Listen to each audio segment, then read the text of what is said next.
Welcome, welcome, welcome. We are here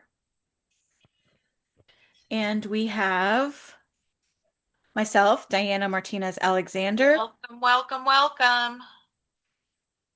We are and David Galvin, our guest this evening, and Michelle Palmer.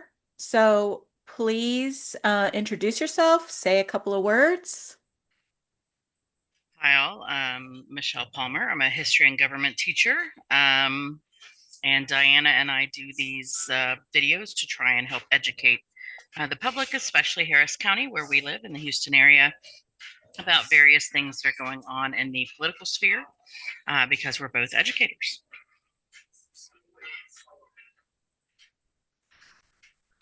I'm David Galvin. I'm a precinct chair, and I am involved with a few Democratic clubs around Harris County, and I've worked with a lot of local campaigns and state PACs and labor groups, just to help get good people over the finish line and just to get more people out to vote and use their voice. And a general badass. So if I might add Absolutely. that, yeah. So, um, thanks for joining us. I feel like we've been through the ringer, the last few days. Definitely was on a high, personally on a high after Tuesday's results, quickly followed by the bottom dropping out with the Senate Democrats, the seven Senate Democrats and one independent, Angus Young King, um, capitulating to what I just see it as a betrayal, but that's just me. I don't know if y'all have thoughts on that. Absolutely. 100% of betrayal. People fought their butts off for what happened on Tuesday. It didn't just organically happen.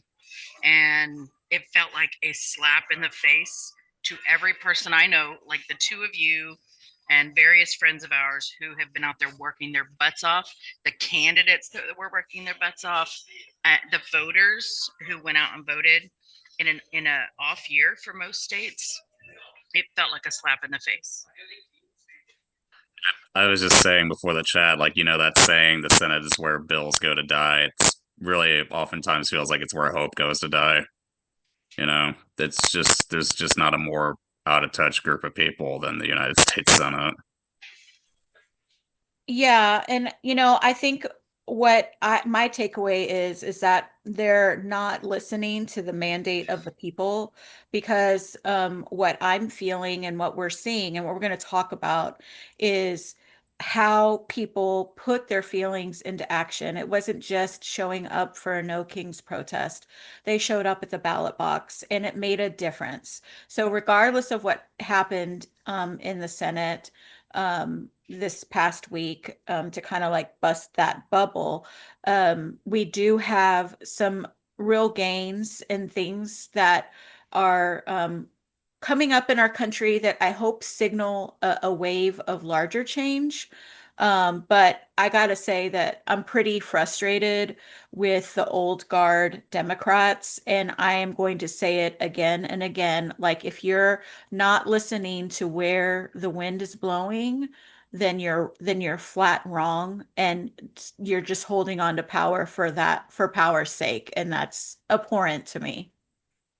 And I do not believe for a second that Chuck Schumer didn't know what was going on. I think he manipulated it. Otherwise, the eight would not all be people that are not on the ballot next year. They're hoping that we're going to forget. We're not going to forget. We're not going to let anyone forget what they did because there are millions of people, children even, that are going to lose their health care in January because of what they did.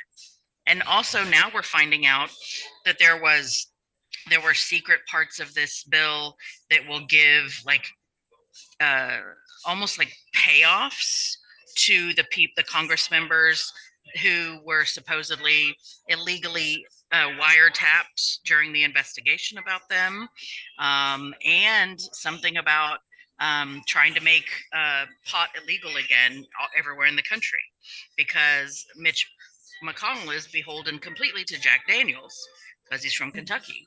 And, Jack Daniels is suffering, and they should Yeah. be. So, all the things that are coming out about this bill, in addition to the fact that they stabbed us in the back after we fought through 40 something days of, of holding it together. That's It's right. just infuriating. The mutual aid efforts and everything that we did to try to like support those most vulnerable by the shutdown. And I do want to point out for those who are not like political junkies like us that they needed to pass a CR, which is a continuing resolution, which just means it's like a temporary um, stopgap measure to continue funding the government until like a more formal agreement can be made. So I just wanted to make that clear just in case y'all weren't aware. Okay, so all right, let's take a look at our agenda.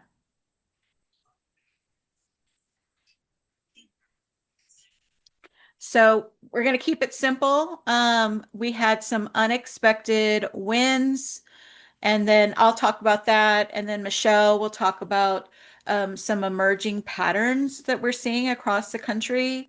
And then we're going to focus in on the CFISD election, which is in our neighborhood and affects us all in a personal way, being from the Houston area.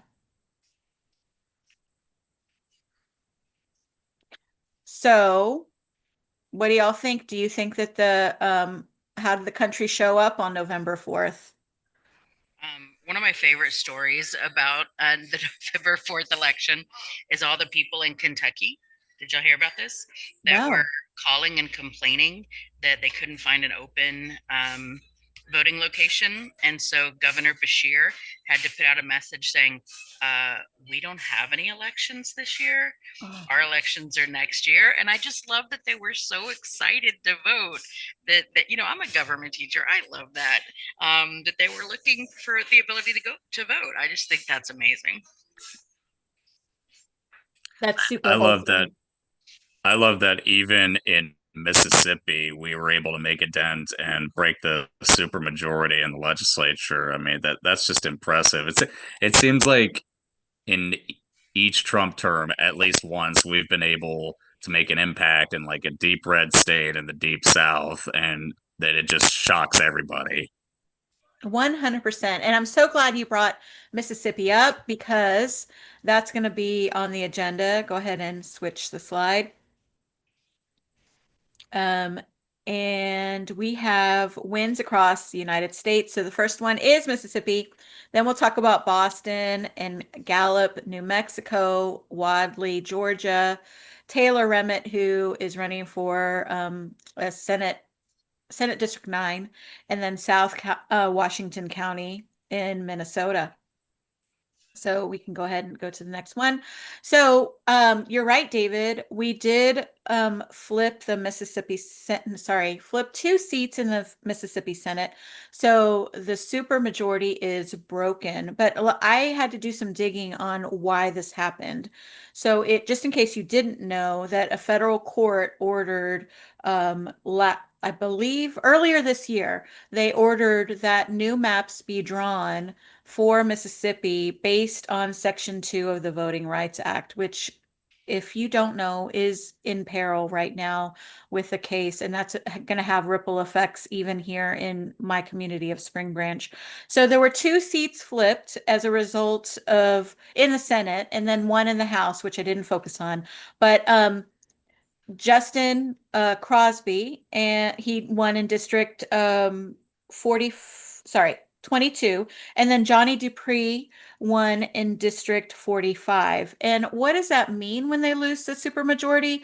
That means that you need 3/5 of a majority in the House to pass, or Senate, to pass tax bills or issue bonds or borrow money, and then a 2/3 majority in both chambers is needed to approve proposed amendments to the state constitution and override a veto from the governor. So the Republicans have lost their ability to wield those all of those powers. And so for now, while Section 2 of the Voting Rights Act is in place, these maps are safe. So I'm very happy to see this happen in Mississippi. You can go on to the next one. So for the Boston mayor, this is Michelle Wu, and the awesome thing is that she won the re-election handily in the primary. She came out with 49 points ahead of her opponent, and so her opponent just like dropped out before election day because it was pretty clear that he didn't have a chance. So the good thing is that in Boston, she has a whole bunch of allies on the city council. And so that means that she is going to be able to focus on her agenda and do things because she has support from the folks on the city council.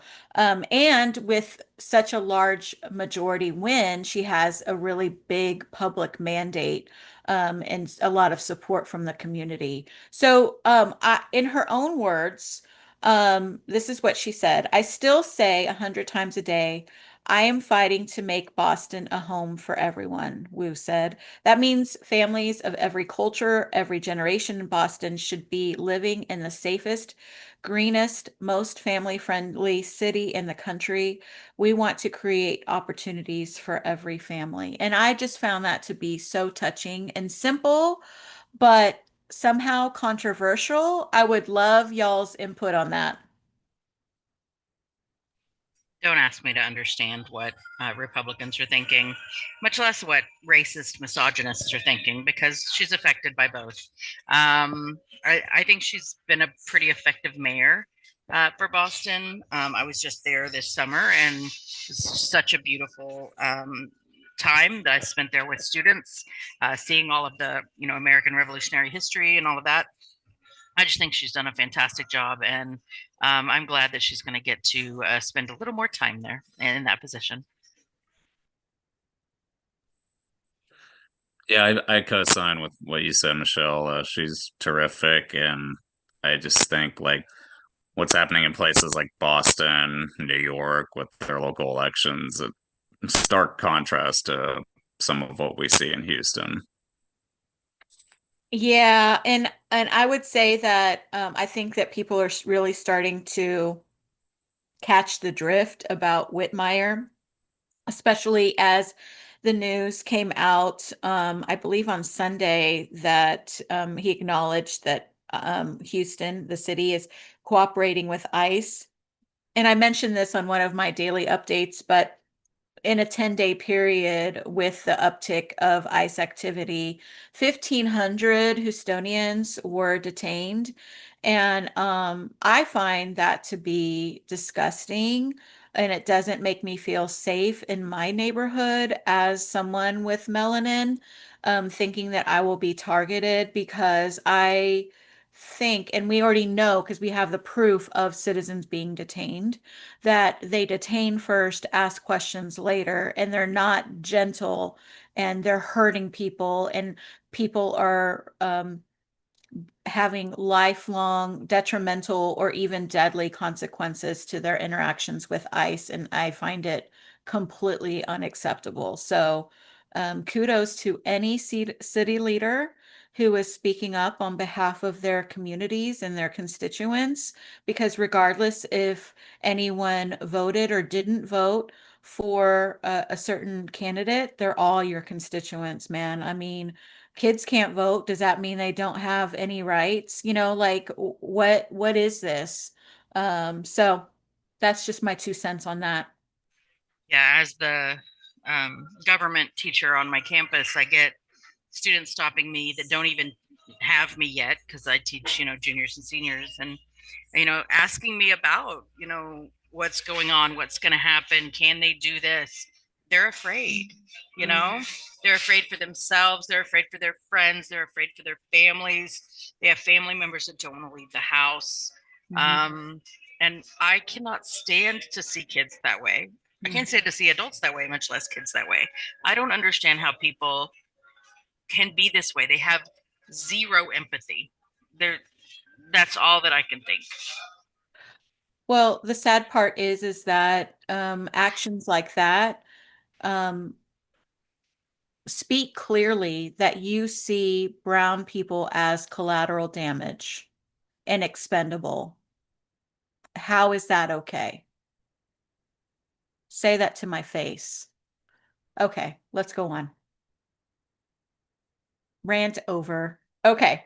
Gallup, New Mexico. So Yazzie Asamoah Tutu is a licensed social worker who decided to run for city council in Gallup, New Mexico. And they have, um, I believe she is the first of her community, the Dine community, to be on the city council. And two other Dine community members did run for mayor and they lost. But she the community itself identifies it as 43% Native American. So that is shocking to me that they don't have representation.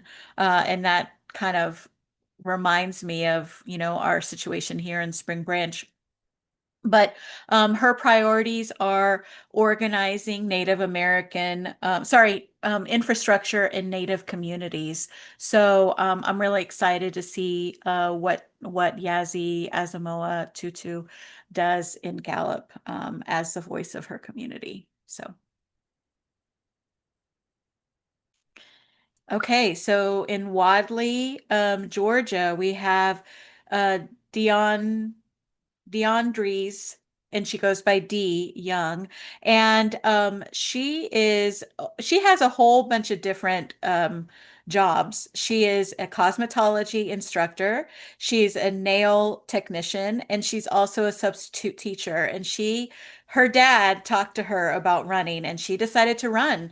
And so the problem in Wadley is that back in 2025, last October, they had a hurricane, and the hurricane damaged the water main. And I try to get more information on the damage to the water main because they're having issues with water. The water is not drinkable, it smells. And so that's what inspired Dee Young to run, because she was tired of not having access to clean water in her community. So she is the youngest city councilwoman in Wadley's history. So I'm really excited about her breaking that boundary. And I want to see what she's able to do on city council, being a voice for clean water in her community. So we'll see.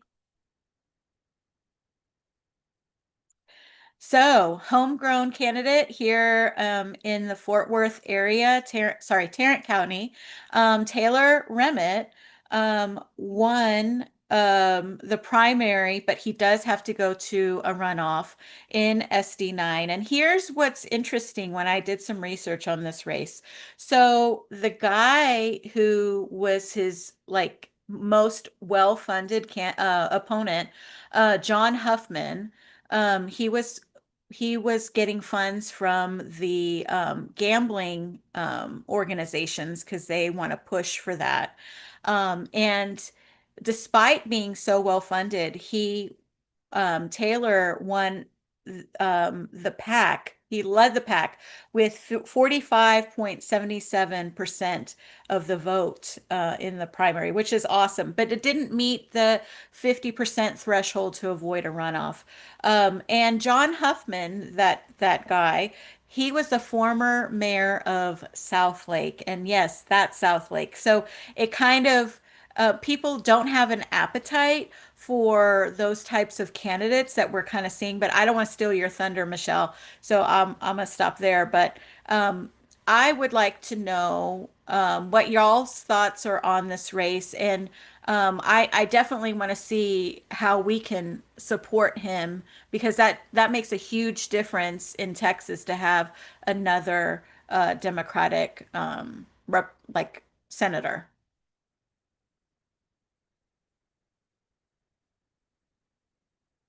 Okay, South Washington. Um, so we're seeing, we're going to talk more about school boards in just a moment, but in South Washington, they already had a 5-2 progressive majority. But after this election, it was 6-1. So Kathleen Schwartz and Sharon Van Lee were reelected, and Louise Hines, who was appointed to the board, was officially elected to a full term. And so they defeated candidates who were backed by the Parents United group, which is another way to say Moms for Liberty. And so they were defeated by the teacher endorsed slate of Schwartz, Van Lee, and Hinn. So I'm just excited that we're seeing that happen, not just in our community, but in other communities as well.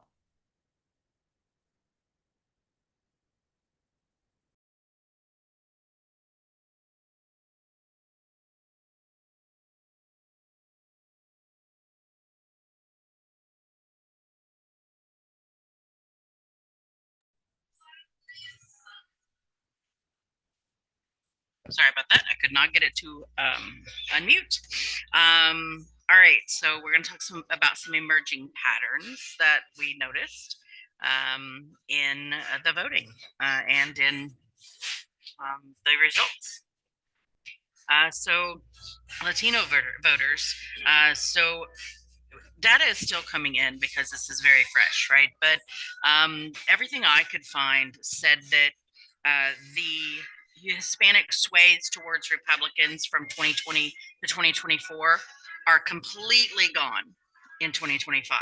They went back more than in most places that amount that they had moved towards Republicans in 2024. So between 2020 and 2024. So some of the things that I saw, Governor-elect Mikey Sherrill swept the 10 counties where Latinos make up at least 20% of the population in New Jersey. In Manassas Park, Virginia, a city that is nearly 40% Hispanic, the electorate swung 22 points to the left last week for Democratic Governor-elect Abigail Spanberger. And here in Texas, I guess I put that note down there for myself because I didn't point out that it's in Texas. The new districts that they cut assuming that Hispanics would vote the same way in 2026 and 2028 that they voted in 2024, and that is gone. So it could, according to some people that I was reading online, put all 5 of those districts in danger for the Republicans, which would be lovely. As a person who was very vehemently against the gerrymandering, it was easy to teach gerrymandering this semester, though. So bright side. All right, so Latino voters, I'm thrilled about this. I love that that this happened.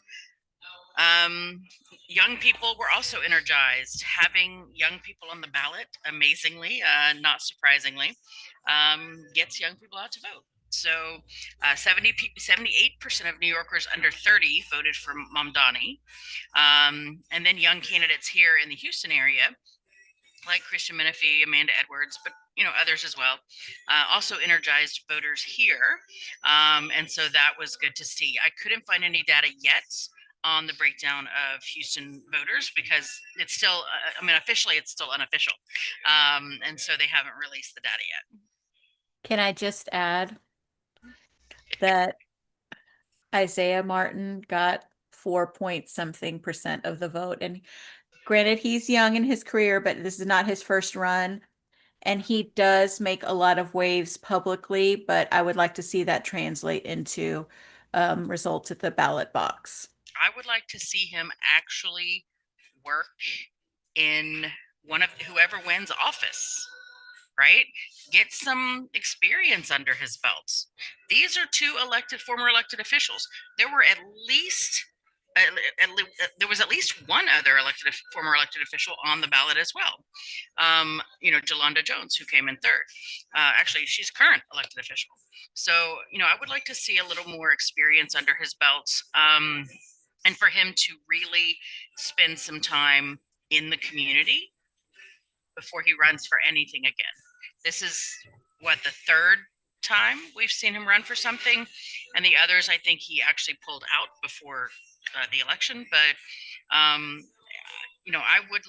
love his energy, but I would like to see him spend time in the community and getting support within the community instead of just on TikTok.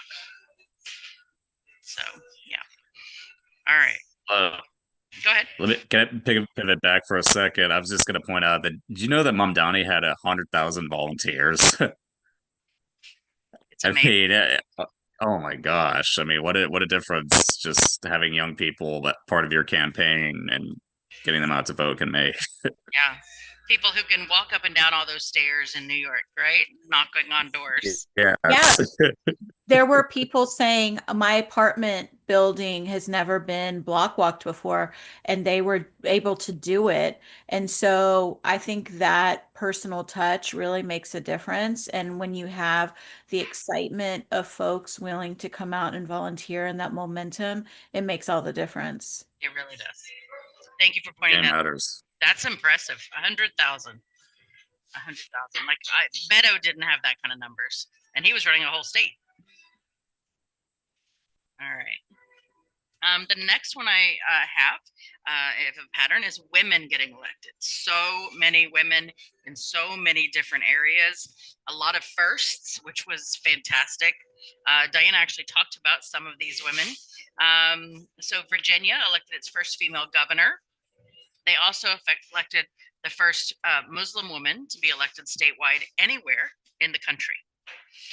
She was elected as lieutenant governor of Virginia. And then Virginia also elected a record number of women to their state assembly, which is their version of the state legislature. So lots of exciting female energy happening in Virginia.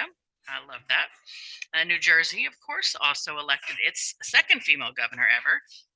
And then women were elected mayor in 3 more of the 100 largest cities. And there were actually, at the time the article was written, and I couldn't find an updated article, there were a few other female mayors that looked like they were, or women who were running for mayor that it looked like might win, but the numbers hadn't come in yet as of the time the article was written. So it might even be more than 3. I think St. Paul, Minnesota, and Detroit, Michigan were 2 of them, 2 of these 3.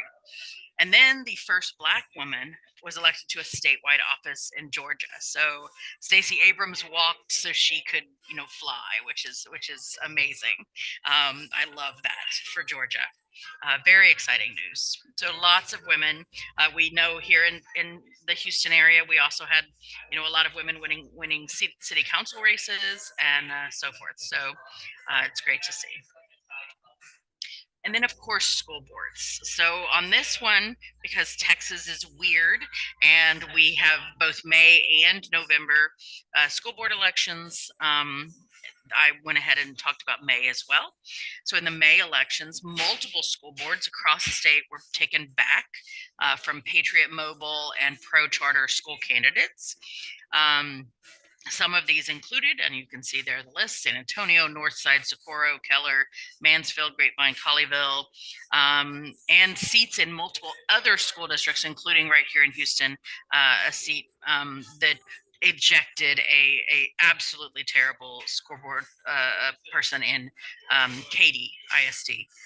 Here in West Houston. And of course, this trend continued into November, which is one of the major reasons David is here with us. So take it away, whoever wants to talk first. Let me just I want to thank you, David, for all the work first. Get that out of the way, for all the work that you, because it was the sweat equity makes a huge difference. And you were out there busting your butt, block walking and talking to people. So before, anything else, I do just want to acknowledge that. Thank you. I'm happy to play. Happy to have played some part in the success. Maybe not as big as others, but I was really proud to be a part of it. Let me let me just pivot real quick. Just a side note. Shout out to HISD for electing 2 out of 3 anti-takeover candidates.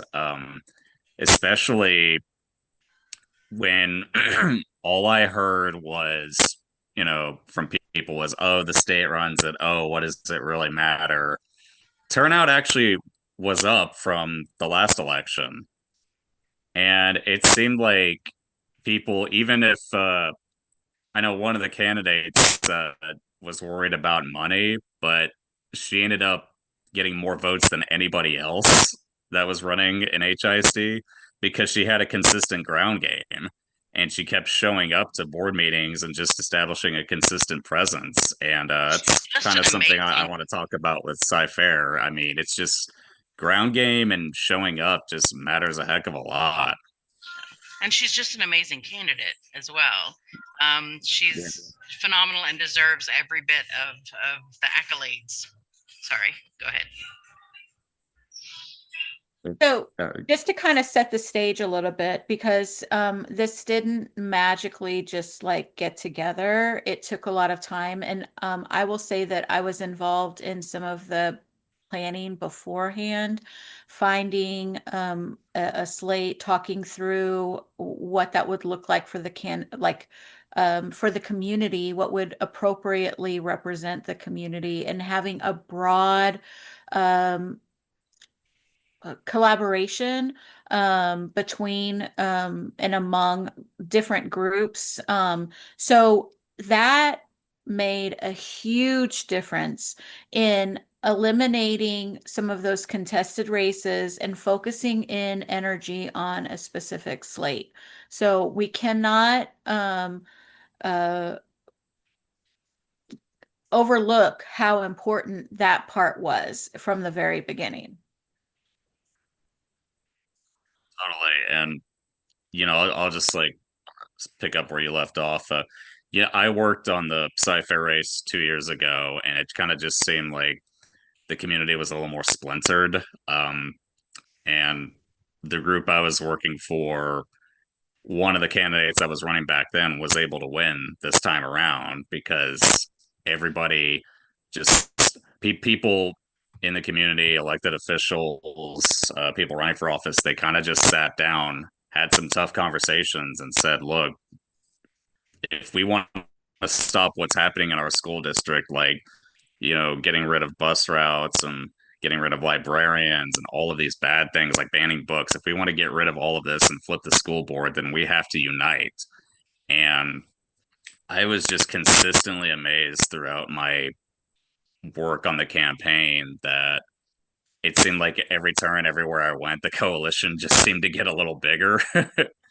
And you're just so often not used to seeing that, especially in school board races, because they're just not as glamorous. They're not as sexy as like a congressional race or something statewide or federal.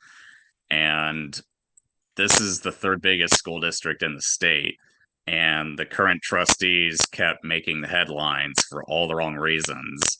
And 2 of the incumbents on the board decided to run against each other because they were split. I think over chaplains in schools, that was one reason there was a bit of a rift. But whatever led to this rift, it helped us a lot because we were actually united this time.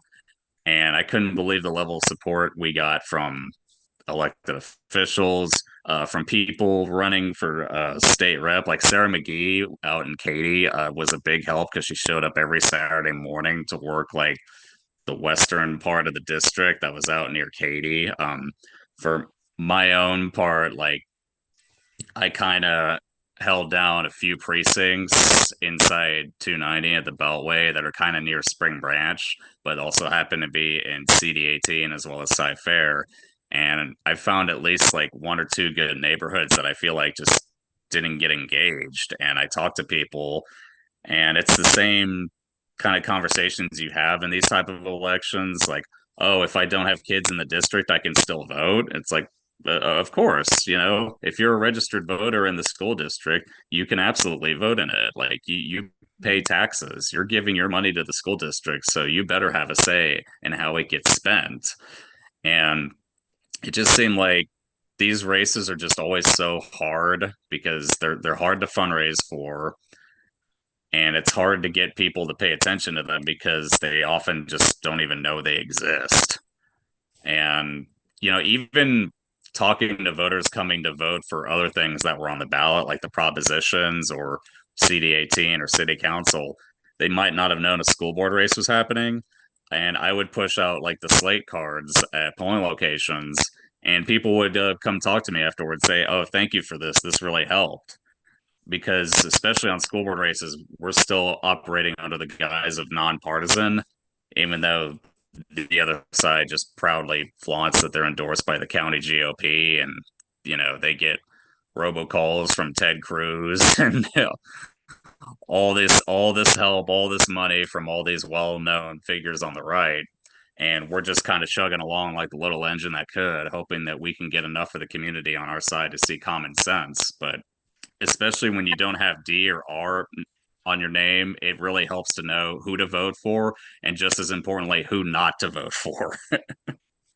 Yes. And I'm just going to chime in a little bit, but because the these were really issue based. Like people did get frustrated with Sci-Fair being in the news, with textbook chapters being removed. I mean, that made the Texas Tribune and other outlets, right? And then we talk about the buses and kids actually getting hurt because of not having to walk instead in unsafe conditions. And so that really got people talking. So there's like this community momentum of like, what is going on here? Because for a long time, school boards weren't these hubs of extremism. It was just about, you know, conservative meant like let's be more cautious in tax hikes or discussing those types of things, and not like let's have restroom bans, let's remove chapters of science books on vaccines, let's go ahead and just push through policy without transparency because we're not really beholden to the public in the way that school boards are typically being held to that type of decorum. And so I think all of those things contributed to this overall disgust with the status quo in terms of how the makeup was. And so it makes sense that it kind of hit that tipping point, but we can't um, forget about all the work that it took to get there because it wasn't easy. And just as I was saying earlier, like just as I saw how many people were involved and volunteering and stepping up for for their kids or for their neighbors, like I mean, you just saw people from all different walks of life, different political persuasions, former trustees, pillars of the community, like I said, elected representatives, candidates running for office, and pissed off parents, like more than anything, just working in tandem to help get a great slate over the finish line in what is often a very uphill battle for us. Yeah. And I'm going to say this, that I've already spoken to directly to two of these soon to be trustees about concerns that I have, significant concerns that I have about the safety of our immigrant and mixed status families in Cy-Fair. So I feel so refreshed and hopeful that these folks are going to be able to meet the moment. That's what we need, is folks who are ready, because excuse my French, but shit is wild. And we have to have folks who are going to, like Christian Menefee says, fighters, not folders. And if we don't have that, then I really worry about people who are going to use appeasement as a strategy because, Michelle, appeasement never works. So that's my 2 cents. All right. So that's our slides. Did we want to talk about anything else? No, man, I just appreciate y'all because this is kind of cathartic to talk it out. Because I think that I just feel like we've been through the ringer and I had to go to sleep so early last night because I was like, I need to save my strength for tomorrow because who knows what kind of shenanigans the orange one's going to try to pull to change the focus from the trouble he's in. And we just have to be aware that we're not out of it. We're not out of it. Not even close. So, but I feel energized by the fact that I have you two. Like, we talk smack all day on, text. Oh, did you see this? And by the way, Stan Stanner, why did you file for office again? Like, let it go. Move on. It's time for something else. And, bless you for your service, but your time has come and gone, sir. But is it really a Harris County election season if we don't see Captain Kangaroo's face on our screens? I mean, I was trying. That's great. I was trying to think who he reminded me of because I always think of Looney Tunes whenever I see his face. I swear, but Captain Kangaroo is just as good. Yeah. Well, I just remember him getting dragged on John Oliver. So, I mean, like the memes make themselves, but yeah, I was not I was like, you gotta be kidding me. Stan Stannard again. So anyway, on that note, thanks for tuning in. I hope you learned something, got something out of this, felt commiseration. Because that's what we need is we need community in this moment as much as anything else, because these are heavy times, but if we're all carrying it together, it feels a little lighter. So I would like for the Democratic leadership to also be in community with us. That would be like if I had a Christmas wish. I think that would be it. I mean, Michelle, please. I'm ready to, I don't know. Don't even get me started because This is a I have Christmas Carol in the thoughts. making here. Yeah. Right? Yeah. So, okay, very good. Well, thanks everybody. Bye. Bye. Take care.